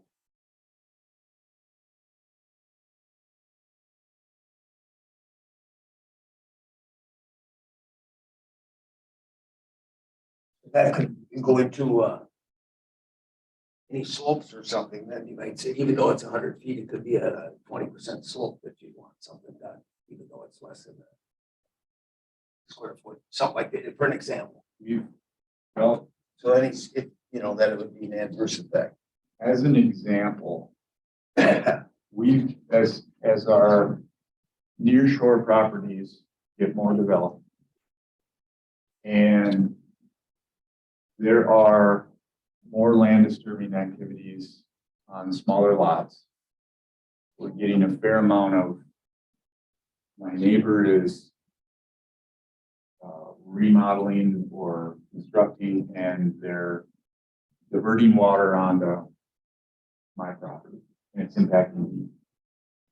This particular item has been, I guess, flagged to us that, you know, my situation, me being the complainant or the affected landowner, applies under there because it's, you know, it's a very small disturbance, but they're putting water on my property, and we feel like if we take out regardless of size, maybe those sites wouldn't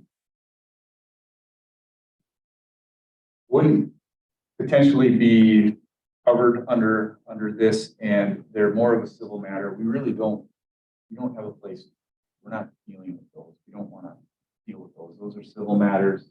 We shouldn't get into that, we feel. And if we take out regardless of size, it may avoid some of those calls and those particular situations that don't really apply. I probably didn't articulate that very well, but that's kind of what we're trying to accomplish there. That should fall under the whole. Anyway, when they do a land erosion control plan.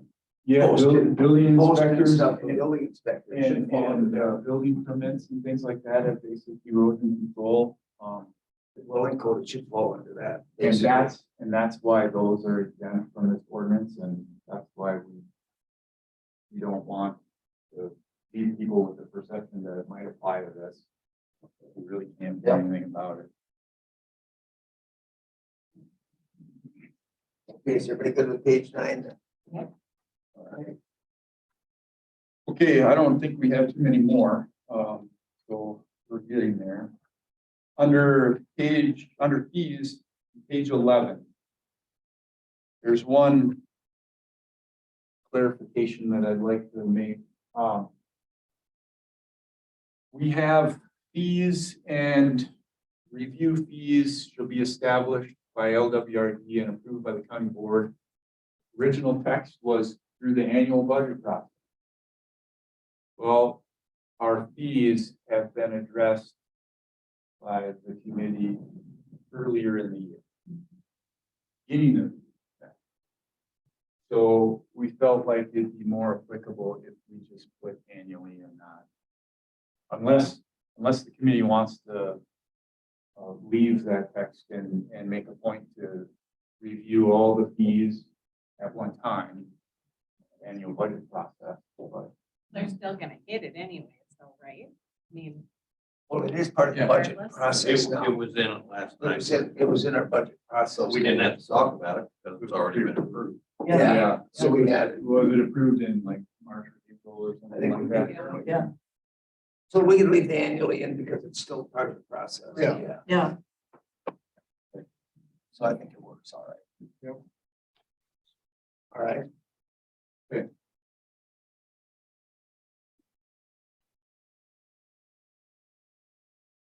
Okay, under section 7.1, page 13, we've got a few items there. An individual permit holder involved in individual construction projects creating an additional 7,000 feet or less of impervious surface. The way it read before, we'd like to up that to a half acre or 21,000, roughly 21,000 square feet. It's more applicable to the ordinance. And, More consistent, isn't it? So we have the same number. yeah, that too. And then, towards the end of that particular item, improperly designed stormwater features are not the responsibility of LWRD, and any illicit discharge for water resources is a violation of the ordinance. Adding that might add some clarity. Pretty much in all the state, everything. They review it, but they're not responsible for it. If somebody built it wrong, so that's pretty. general. That's right. That's Well, I get basically. every permit I get is that way. But something else could happen that we're not them physically doing there for everything. Page 13, good, everyone? Okay, we can jump ahead a few pages here. It looks. Page 19 under final plan contents. And this pertains to sites 1 acre or greater in total land disturbance. Again, we want to just clarify that Wisconsin DNR permitting is required for this section. Want that clear and upfront and obvious for the applicants. And then it goes into the criteria for those permits. So that's just what we discussed earlier. about Yeah. 1 acre. So You know, it's just another point of clarification. where it has to be, okay. So we're good at 19. All right, 37. Yeah, can we jump all the way to the last page? You think?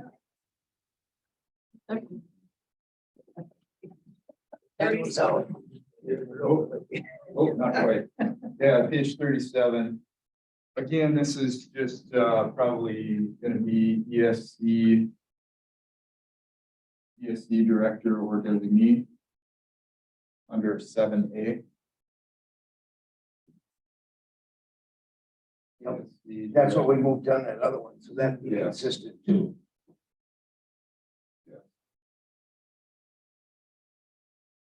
The authority delegated to such official or employees to issue citations may only be granted or revoked by the county board.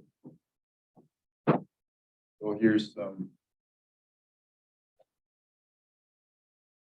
Forgive me as I forget how that read in previous version.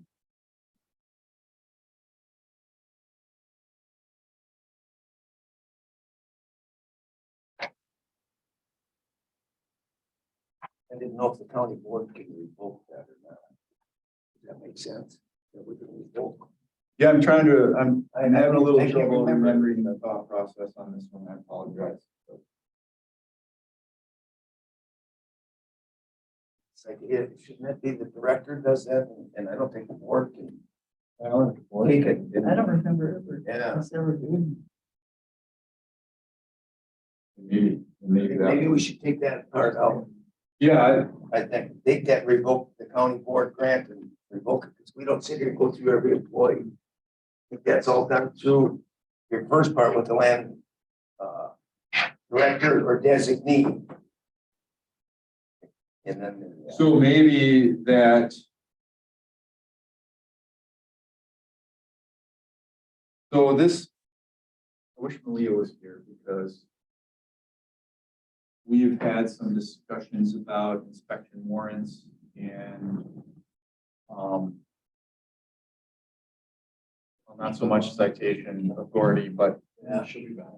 She passed the video. Yeah. Yeah, she's gonna come. Okay. Yeah. Okay. So let's just. Because I think- Well, I think that whole line, we think which underline should be off. Yeah, I think so. What we may want to consider with this line though, as it pertains to this somewhat, is the LCC granting the authority for time board granting authority for citation authority. Yeah. I knew we were talking about it. Little birdie told me. Yeah. Through travels fast. Thanks, Malia, for coming back. Of course. Guess we'd like some guidance on citation authority in this particular ordinance. There's a section here that you know might need some clarification. Authority or is to the rewording. county board. Wondering if we should take County that board out. has no authority. Take that line out. Yeah. Because we have the citation ordinance that gives generalized authority, it might actually make sense to remove some of this if the citation ordinance addresses your authority without this. So why don't you and I meet and we can Okay. decide whether we need to keep that entire section, modify it, or just remove it entirely. So what we're looking at is the authority designated to the official employees, issue citation may be granted or revoked by the county board. We're thinking that line should be out. Well, certainly the count, I mean, that's just, that exists. Like you could, the board, excuse me, could take away citation authority from, From them from a and then do department. it, but I mean, that's why we want to not do that. yeah, So it looks like we're taking that away again and starting Yeah. over, is what I'm thinking. but. But Eric you're and I- saying, Malia, just you and Eric sit down And, in the next, Clean it up. before the next meeting, clean it up and oh see. yeah, I mean, I think once I look at the citation ordinance, you and I, it'll be a 10-minute meeting. Okay. Yeah, that sounds good. Okay. And I'm thinking that I may have just highlighted this as red, the original text. So that in the side of it when we discussed it, I don't know that I made any changes. That could be the original text right there. Otherwise, I would have probably put a comment by it. So sure. So thanks, Malia, for that. We'll talk on that one later. The last item is this ordinance references an appendix X that throughout the course of versions, or maybe it was the muni code update, our appendix X was lost. So I'd like to insert that. in. I'm not sure exactly what happened there, but it was separated at some point, so I've now included it back in there, and it's pertaining to rain garden design. Everything else on that portion should be fairly applicable. That'll stay the same, sure. And yeah, I think that works. Yeah. you may need to adjust some formatting because the silty or sandy soil is off the touch, but I can change that. So I don't know how that compares to other ordinances and divisions, but I'm hopeful that those were somewhat simple and it'll help us in our ordinance administration. There is one last document that would need a revision. And that would be, we talked about a review. And we'd like to include $175 review fee for those DNR permits that come in. So Claire, on my thumb drive, I've got a copy of our review. It'd be the second PDF. There you go. Right there.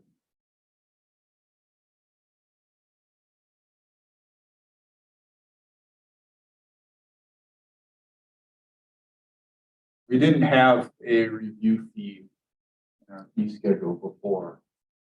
But for those DNR permits that come in that we take time to lay our eyes on and ask questions and things like that. Should it state that?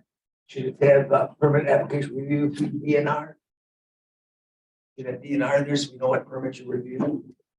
Or what? Yeah. So it's specific, so it isn't just. It isn't everyone. It isn't DNR everything. 175. Yeah, Yeah, because the rest of them are, you know.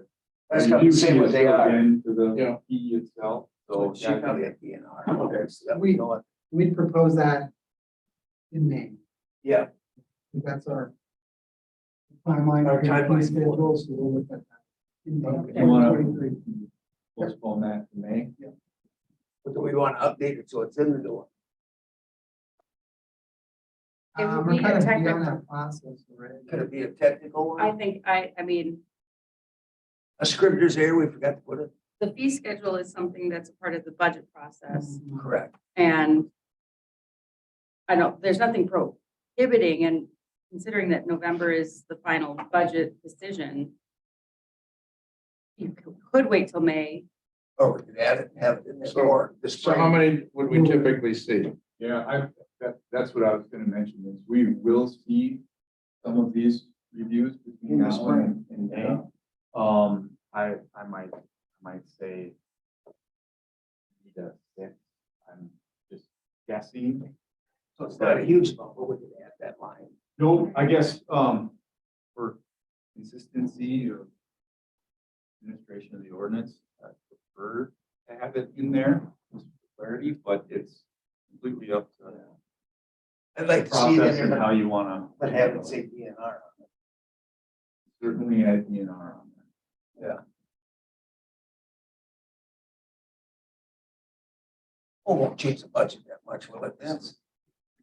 Unless he says there's 500 of them, then we get some more, we got some spending change. Because I think the process for the fee schedule is to make sure it doesn't become antiquated and have everybody and departments review them every year.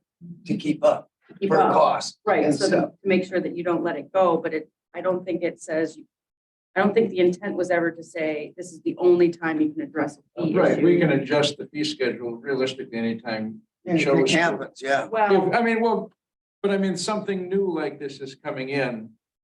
but I think because November is right around the corner, I don't think there's any harm in adding it, because Well, if we it know. was So it's for the December, building season. right, then I would say wait, but Yeah. no, I mean, so that's my. It's only one. I think with the DNR out there, let's get that. Yeah, In there, just that's add it done on. with.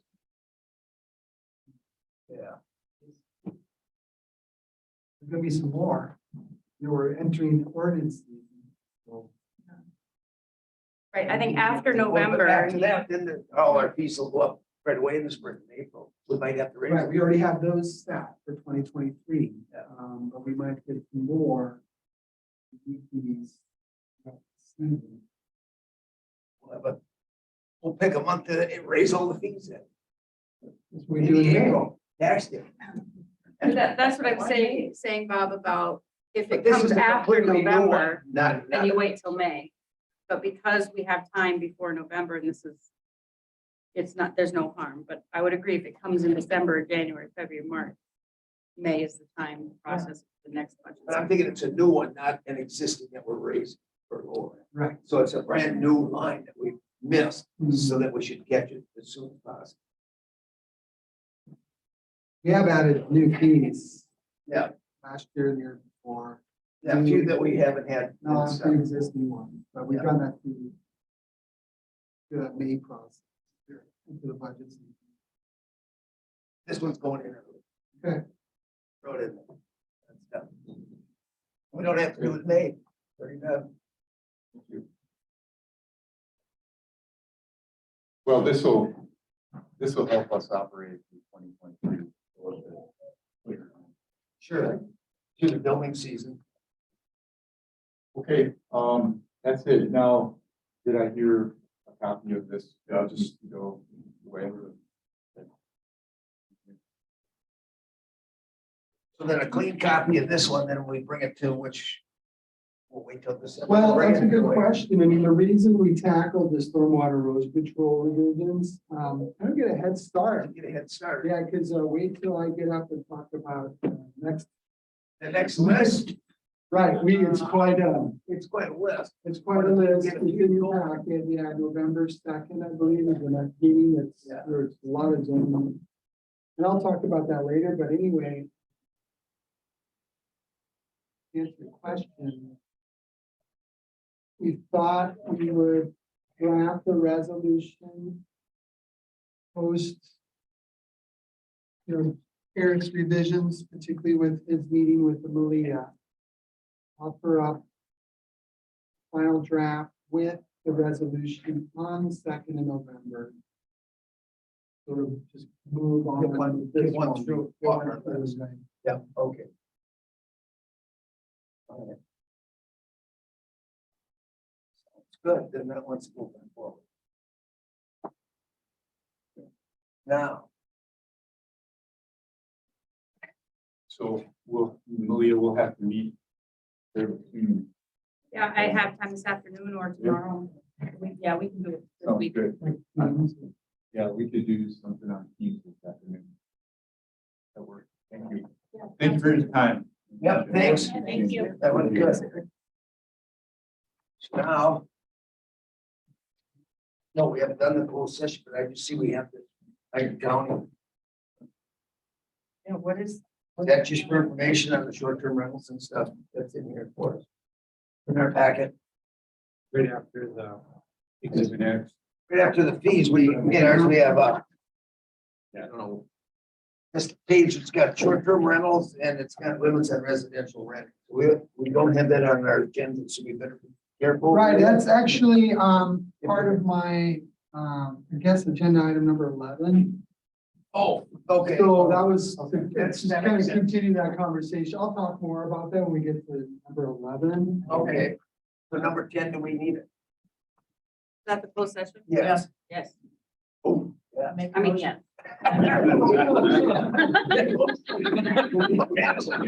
Scared. It's getting close out way there. Conversation. I turned it down. I don't know why.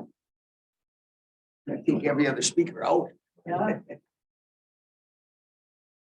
Chairman O'Connell, can I just go through our draft here? It's. For the upcoming- November- Yeah, for November Yeah. 2nd. Yeah, let's go to- Quite a bit. Okay, we got a rezone in the town of Boone Lake from RA5. We have a CUP request for operate a short-term rental year round. Yeah, we'll know next week. Is that one coming back from somewhere or? Oh, That was a new- postponed, remember, we were gonna do it, I think a month ago. Yeah. no, we did. Yeah, postponed. 5 to 10. That's in the town of Beaver, right? Yeah. I thought you were asking about. Finding the board. So those are 2 public hearings. And then similar to what we did with Eric. We have a renewable energy ordinance. This is for photovoltaic solar farms. We think you would be interested in. We have some housekeeping to do with our rural address ordinance. That shouldn't take very long. And then this resolution, again, this lobbying resolution, similar or verbatim from Iron County's one, which is in your packet. That really basically asked the state legislature to repeal 66-1014 and provide more local control. And that was my question. Is this good timing since we have All these, yeah. this, notice of claim? Is that a good practice to, lobby the state through a resolution or not? I don't know. But that was brought up to add to the agenda, I believe. Not something that is rushed, right? There's no timeline or No. deadline. Again, it's just Wait. a lobby. Well, we can, Let's skip maybe that one for now. because I think either, Ken, you suggested it or Brad, that's why it's on our draft agenda. Do you remember that? I don't think I had this one. So we're good. So we won't bring that forward then. Just seems to be prudent not to, right? Right? And then also in my notes for the draft for November 2nd, we were going to consider a resolution imposing a 6-month moratorium on issuance of a tourist rooming house permit. But that doesn't sound like a good practice either. Particularly No, this. that one we might. You want to wait on I that? think we should wait on that too. I think even Brad thinks we should wait. I think we should go, like you said, we want to go through these claims and start rewriting stuff before we do that a little bit. Right, it's like you'd talk Get caught about up. in closed session, right? So I think we should go through some of these, do some of our rewrites and then decide after that. right. So when we get to the tourist rooming house, in chapter 32 and chapter 42, both the shoreline and the comprehensive land use ordinances, when we start, I think that's in our work plan. You asked that if we put them in order. Yeah, something in order to kind Yeah, of. so they're all in order now. Once we get to that, we can compare with Jason's rebuttal to the claims to see if there is some flexibility Yeah. to adjust. Do adjustment, but look it up. That gives us time to do. Because some of these, like you said, the rural address, the floodplain update, some of that in private ways, some of those could be a one meeting. Right, I There isn't thought, a lot to 'em. well, our first meeting, that's a good question, good point. September, November 2nd, we're definitely gonna tackle renewable energy and rural address. And then Eric will have his final draft of the stormwater erosion control with the resolution. And I could add extending ATV to the season. Forest lands. Forest lands. I could add that to November 2nd as well, bring that up. Maybe. Because some of them are gonna be pretty short and sweet, so I mean, we should try to get them. We're not having too many. Yeah. Just not good here.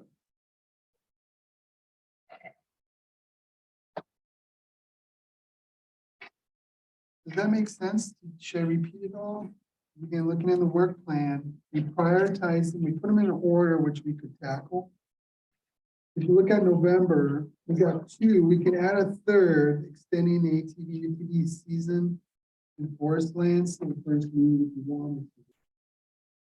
At the second meeting in November, we're gonna do the house, floodplain, and then start on tourist rooming houses in December. But both meetings in December will be DRH. Last November. Because Act 105 and Act 200, that's gonna take 10 minutes each. Stewardship recognition and that, and those are all, that's that second meeting in November.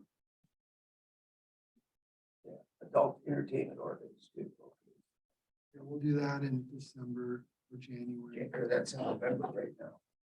No, No. December. What work plan for you? I'm still in, I got my work Right plan. here, and it's up there, you look at December, November. adult entertainment. Oh, Yeah, And it's comprehensive. I put the line right Oh, there. I December. see. Do you think that's still Oh, November? no, it's The not. whole thing is December. Mhm. Yeah. So we got, That's- the season goes into. January. Yeah. No, All right. This is It's just. the one box, day. not the lines. I'm going the other way. All right. We don't have January. It's like a backwards graph. Yeah. All right. Okay.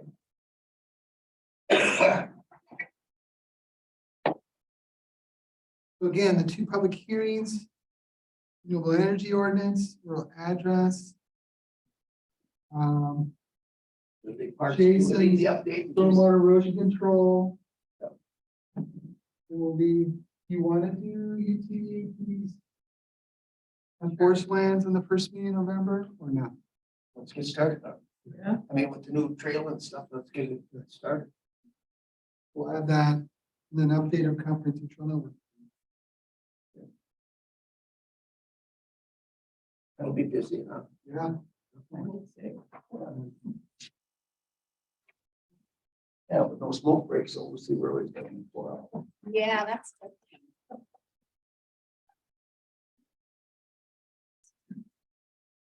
Make a motion.